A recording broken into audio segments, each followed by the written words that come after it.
Welcome to the summer bonus episode. This has become a bit of a tradition now, Tom, hasn't it? Yes, a tradition where we always start by visualising our listeners lying on a beach, sitting on a sun lounger, drinking something nice while we are very much not doing that yet. No, we tend to record this at the tiredest point in the year when we're feeling incredibly cranky. Yes.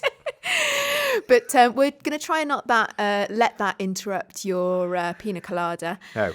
And we're going to just do a little bit of reflecting back since we have hit a massive milestone of 5 years of making this wonderful podcast. Yes, 5 years of surviving one another. See, the cynicism will just leak out. Just can't stop it, no. 5 long years, in a good way. In a good way. Thanks. So, as is tradition, we will reflect back on the year that's just gone and the season that we've had, some of the episodes that we particularly enjoyed. But I think first, Tom, you've got some nice stats for us. I have, yes. So we have completed 5 years, for which I think we get some sort of medal, don't we? Long service carriage clock or something, 5 years. What's a carriage clock? You know, they give them to people when they retire, don't they, in companies? Carriage clock. Yeah, wow. Yeah, there we are. Or a watch or something. I don't know. 107 episodes. 107. That's a lot of episodes. It's a lot of episodes. And that's not all, because there are also 28 student-led Research Bites episodes, 8 of which are in Welsh. They are well worth going back and listening to if you haven't come across those and had a good listen to them already. They really do feature the best of student teachers' work, and they sort of bring together theory and practice in a very authentic way, I think. Student teachers talking about the research that they did on the programme as part of their master's studies and the difference that it made to their practice and to the young people that they work with. They are well worth a listen. Yes, and on a basic comedy level, it's well worth listening to me reading the Welsh language end credits to the Welsh ones, because it really doesn't fit very well into the time available in the ending music, and it also takes me a lot of goes to get right.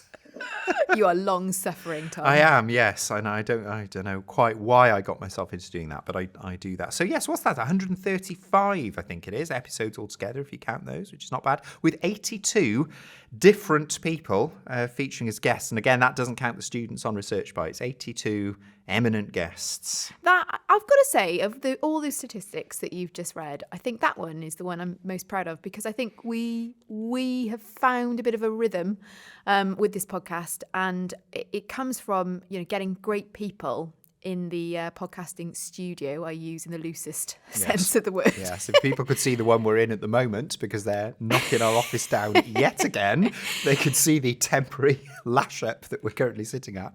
But we've just heard so many different perspectives in education in Wales and beyond, and I think, long may that last. So if you're listening and you've got something interesting to say about education, then do get in touch with us. Yes, we'll have to work out who our 100th guest is when we hit that. We'll have to give them a cake or something.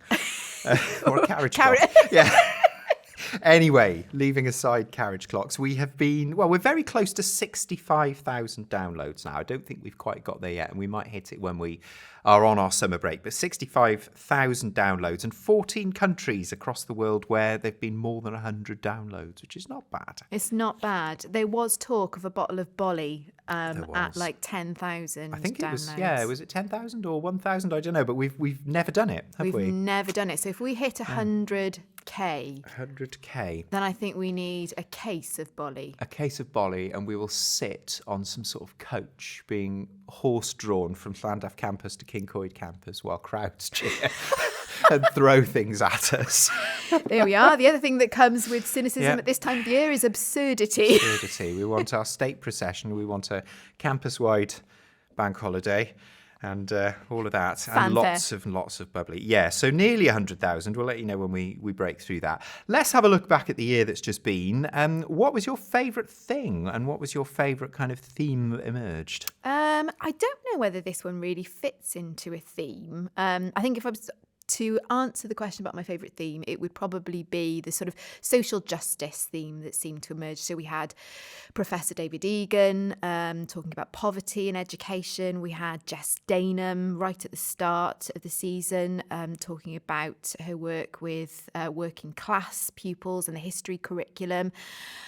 Really enjoyed that theme, and that just organically emerged. But my favourite episode was the product of going to a conference and networking, actually. We talked about it at the time, but just briefly to recap, we went to USET in beautiful Stratford, and we met Dr. Mary Woolley and Professor Bob Bowie, who are both academics from Canterbury Christchurch University. And Mary joined us to talk about a research project that focuses on the encounters between science and religion in the classroom. Now, of course, Tom and I were particularly interested in this because we've done quite a bit of work on cross-curricular pedagogies within the expressive arts.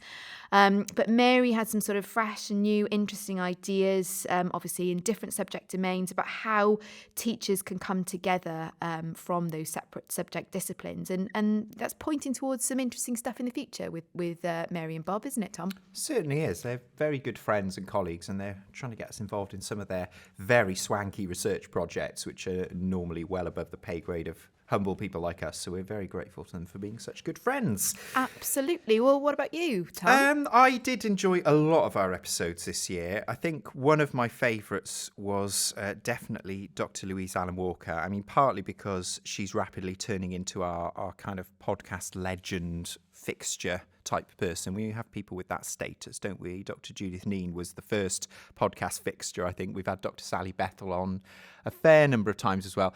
I think Louise is shaping up to be that kind of regular guest. And I like the fact that she combines being a really serious academic who covers an angle that we don't normally cover, you know, the whole psychology, quantitative kind of side of things. But also we always seem to end up having a laugh. Yeah, because you always throw some kind of weird and wacky, I don't know, little game show type fixture into the mix, like busting neuromyths in how many? I think it was 3 minutes. 3 minutes. Yeah. And this year it was about tweets, wasn't it? It was about, I read out tweets that included the word cognitive science says, I think, or neuroscience says. I can't remember. But she's such a good sport. I just couldn't resist it. That's it. It was about the seduction of cognitive science, wasn't it? A seduction of neuro. Yeah, so if you haven't listened to that, have a listen. We're already working out how we can book her for another one of her regular appearances because we like Dr. Louise Allen Walker. I think she's a bit of a legend. Yeah, and as is our way, because now we know how to do this and survive, particularly at the start of a new term. We tend to get some recordings done before the summer so that we are hitting the ground running as of September and we can survive induction. Yes. So who can our listeners look forward to, Tom? We're going to start the year with Gareth Rain, who is a bit of a podcast fixture, but has never had an episode all to himself. He's always kind of come on panels very gamely for us. So we gave him his own episode. We went down to his school, St. Peter's Roman Catholic Primary School in Cardiff, which he took over in the most challenging of circumstances, as it was in special measures, and it was the middle of the COVID lockdown, and he was the sixth head teacher they'd had in, I think, 2 years or something. And how he's used research to kind of drive improvement in that school and kind of really kind of get things going in the right direction. And Gareth was incredibly generous and hospitable, wasn't he? He really was, and he had a lot of very interesting things to say about inquiry in his school, how research informs approaches, but in a very sort of accessible way, as is Gareth's way. He's a very human kind of head teacher, isn't he? So that's a great episode. And then we've got the music education tour de force that is Elizabeth McGregor, who is now Dr. Elizabeth McGregor. Yes. We did have her on a few years ago during the COVID years. We had to get her online again this time, unfortunately, but this time we were talking to her about a recently published paper on musical vulnerabilities. Yes, and it's really important before all the non-music people kind of zone out at this point that episode is worth a listen whether you are a music geek or not, because Elizabeth has got some absolutely brilliant things to say about being a researcher and being a teacher.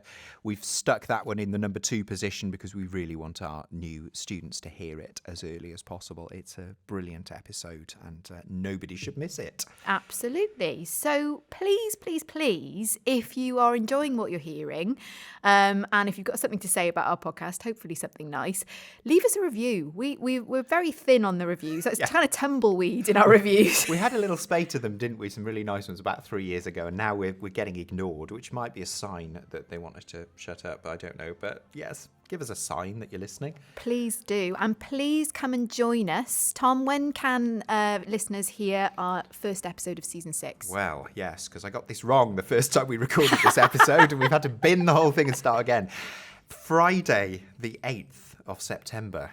Let's double check that. Yes, Friday, the 8th of September, episode 1, we will be back. And as ever, we'll be coming at you on a fortnightly basis, and with the added bonus in September of a new block of research bites in the gaps. So we will be weekly for at least the first couple of months, which is nice.